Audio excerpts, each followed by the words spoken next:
بسم الله الرحمن الرحيم كلهم وعنو wanaagsan daawadayaal ku soo dhawaada halkan waa durdurka wararka waxaan idin soo gudbinaynaa wararkii ugu dambeeyay cadeymo iyo sidoo kale markaasi muuqaalo sir ah oo la helay oo ku saabsan taageerada dadka deegaanka ay siinayaan kooxda argagixisada ee Daesh markaasi ku dhumaalaysanaysa dhulka buuraleyda ah ee Calmiska.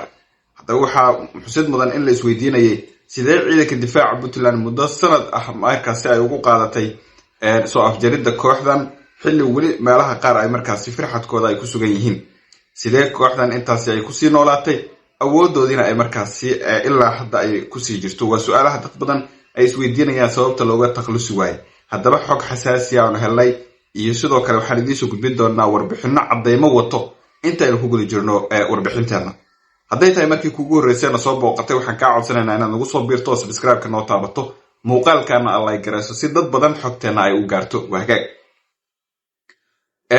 dhulka buuraleyda ah ee Calmiska ee gobolka Bari waxaa ka soconayo muddo haatan sanad ku dhadhow howlgalkii Hilaac ee markaasi madaxweynaha Puntland uu ku dhawaaqay dhamaadka sanadkii aynu kasoo gudubnay ee 2024. howlgalkaas marxalado kala duwan ayuu soo maray wajiyo kala duwan ayuu yeeshay balse waxa dadka ay isweydiinayeen ayaa waxay ahayd sidee ilaa hadda ciidanka difaaca Puntland gabi ahaanba ugu soo afjari waayeen kooxdan xilli marba marka ka dambayso saameyntooda ay sii jirayso oo khataraha ay geysanayaan ay sii jirayso oo meelaha qaar ay miinooyinku aasayaan taasna ay waxyeello ka soo gaarayso saraakiisha hogaaminaysa howlgalka. waa su'aalaha dad badani ay markaasi isweydiinayeen. haddaba waxaan idin soo gudbinaynaa xaqiiqooyin iyo sidoo kale cadeymo muujinayo taageerada ay markaasi kooxdan argagixisada ah ay ka dhaxelayaan dadka deegaanka ah ee markaasi gobolka Bari. waxyaabaha markaasi sahlaya in kooxdan awoodooda ay sii jirto ayaa waxa kamid ah la leeyahay taageerada gudaha ah sababtoo ah nin ajnabi ah oo meel kale ka yimid ma jirto ayaa la leeyahay sabab uu markaasi wadan uusan u dhalan uusan kala aqoon in uu intaas markaasi uu ku sii dagaalamo ama uu ku sii nagaado. arrintan waxaa markaasi loo arkaa inay tahay qorshe cad oo markaasi la doonayo in markaasi kooxdan awoodooda ay ku sii jirto arrintaasna ay ka shaqeynayaan dad markaasi xiriir dhowle leh kooxdan oo reer Puntland ah. haddaba cadeymaha aan helnay maxay yihiin marka cadeymaha aan helnay ilaa hadda waxay muujinayaan sida kooxdan ay markaasi ilaa hadda ay awood badan markaasi ay ugu leeyihiin qaybo markaasi kamid ah dhulka buuraleyda ah ee hadda la isku hayo. awooddaasna ma aha awood iyaga ay gaarkooda u tahay waa dadkii deegaanka nimankan taakuleena caawina. waa arrinta markay keentay in kooxdan ay weli sii dagaalamaan weli naf ay ku jirto. waa waxyaabaha markaasi sahlay ayaa la leeyahay in ciidanka difaaca Puntland ilaa hadda aysan markaa gabi ahaanba kooxdan aysan ka farxada.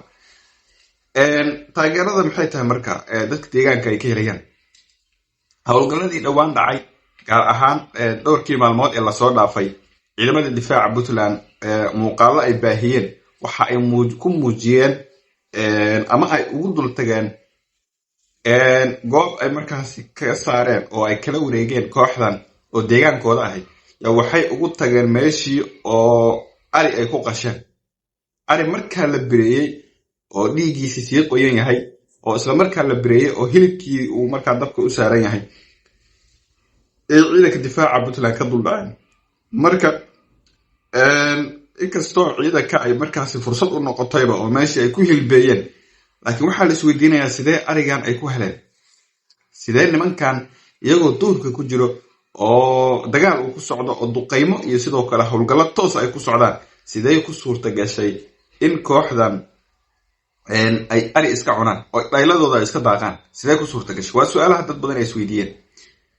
haddaba waxaa la ogaaday in dadka reer guuraaga ah ama reer miyiga ah ee degan dhulka buuraleyda ah ee Calmiska in ay ariga iyaga u geeyaan ama ha ka iibsadaan ama si caadi ha u siiyaan ama sidoo doonta ha noqoto inay iyagu qayb ka yihiin yaa la ogaaday. marka waxaa lagu baaqay marka in dowladda Puntland ay tallaabo degdeg ah ay ka qaado dadka reer markaasi guuraaga ah ee reer miyiga ah ee dhulkaasi degan waa in tallaabo degdeg laga qaadaa bali sababtoo ah nimankan inay sii noolaadaan iyagaaba qayb ka ah sababtoo ah ma sii jiri karto nolol ay markaasi ku noolaadaan meel ay markaasi ay joogi karaanna ma noqonayso haddii la go'doomiyo oo waxay cunaan iyo waxay cabaanba ay waayaan.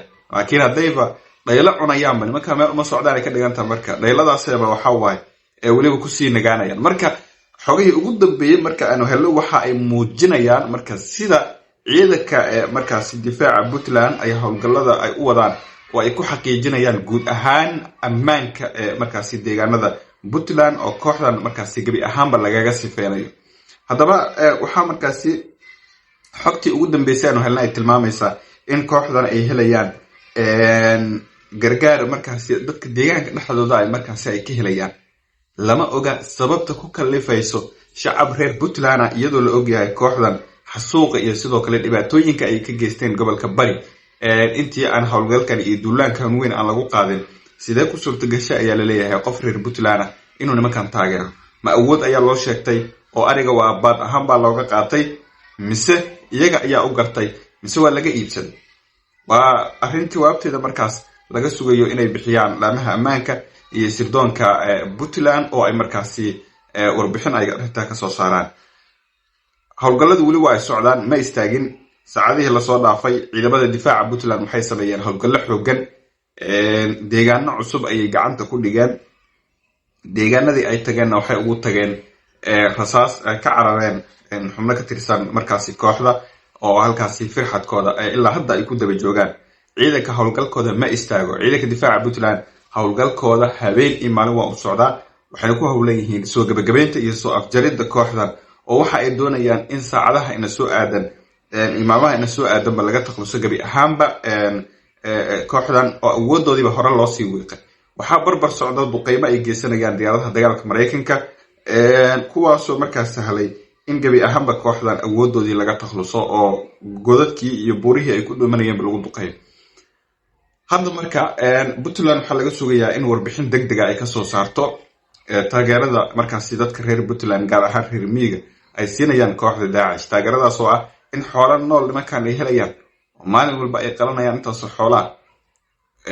marka waxaa la leeyahay haddii nimankan la go'doomiyo, inkastoo xog markaasi aanu helnay ay tilmaamayso in Puntland ay markaasi qarash fara badan ay ku bixisay sidii dadka reer miyiga ah looga daadgurayn lahaa goobaha ay markaasi kooxdan ka agdhow yihiin, balse arrintaasi ma suurtagelin ilaa hadda in gabi ahaanba dadkii reer miyiga ahaa laga dhex saaro oo meelo gaar ah markaasi la geeyo. weli waxa ay ku dhex sugan yihiin ama ay ku jiraan qaybo markaasi ay maamulaan ama markaasi ay joogaan xubnaha hogaamiyaasha kooxda Daacish oo ilaa hadda firxadkooda markaa lagu daba joogo. haddii marka dadka deegaanka ah laga dhex saaro ayaa la leeyahay arrintaasi way sahlaan. ninkii gaarkiisa ula shaqeeya waa meesheeda oo ama kaba tirsanba, laakiin dadkii markaasi loo arko inay baad markaasi wax looga qaadanayo iyo loo awood sheeganayo in marka laga badbaadiyo oo naftooda iyo maalkoodaba loo badbaadiyo oo markaasi ay kala baxaan goobaha markaasi kooxdan ay ka agdhow yihiin. waxaana markaasi haatan soconaya guluf weyn oo Puntland ay ku doonayso in ay kusoo gabagabayso kooxdan markaasi diidan horumarka iyo jiritaanka Puntland ee markaasi kusoo duushay. haddaba haddaad nala soo gaartay dhammaadka muuqaalkan, waxaan kaa codsanaynaa daawade inaad nagu soo biirto oo subscribe-ka noo taabato hadday taa markii kugu horreysay. sidoo kalena muuqaalkan aad like garayso. liked waa muhiim. muuqaalkan meel dheer ayay gaarsiinaysaa.